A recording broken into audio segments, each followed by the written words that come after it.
Errementaria euskal folkloreko elezahar oso ezaguna da, baina Europa mailan dagoen ipuin konpendio zabalago baten parte da, ez? Ezagutzegu Fausto, ezagutzegu Juan Soldado, ezagutzegu Sandustan, ez? Patxiren irudiko pertsonaiak dauzkagu hauek ere, ez? Ipuin hauetan beti deabruak giza pertsonaien arimak eraman nahi dituzten, baina gero benetan deabruak dira eskarmentua jasotzen dutenak, ez? Nola azkenean gizakiak diren deabruak baino gaiztoagoak edo gaiztotasun hori dela gizakion parte dela, ez? Eta nola deabruak diren gure islada. O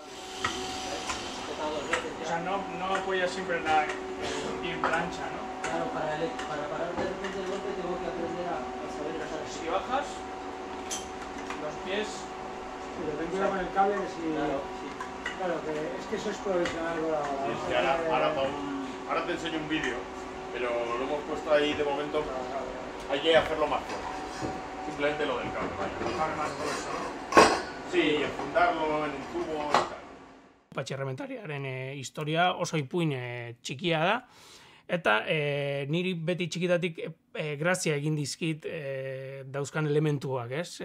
Nola deabruak biktimak diren eta patxi kabroi bat den. Gidoia idezterakoan elementu horiek hartu eta libreki desarrollatu egin nituen, nire historia eginez, eta esan dezaket inspiratuta dagoela Patxi Errementarian. Ez dela bertsio bat, baizik eta inspiratuta dago, ez? Patxiren pertsonaia berez, nola ipuin originalean gaiztoa den, hasi nintzen desarrollatzen zergatik dan gaiztoa, nun kokatu historioa, lehenengo Gerra Karlistaren ondoren kokatu ginuen, desarrollatu egin nuen nola Patxiren historia, Patxiren bizitza gogorrak nola eramaten duen bera kabroia izatera, ez? Eta nola deabru batekin paktu egiten duen historia desarrollatzeko. Eta bestalde ere, betidaniko gogo izan ditut, deabru eta infernuko imagineria medieval hori, ez?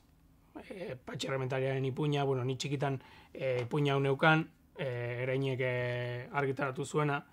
Eta hemen ikusten dugu nola deabruak gorriak diren, ez? Deabru klasikoak, gorria tridenteakin eta gezi puntako bustanarekin. Ikusten dugu ere nola berez deabruak infernuko langileak diren, eta ez dela haien errua Patxi hain zatarra eta hain kabroia izatea.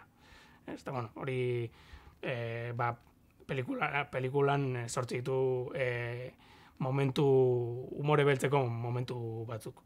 Trasladatu ere egin nahi nuen pixkat imaginaria estetiko hori, mediebala eta krudela, ez?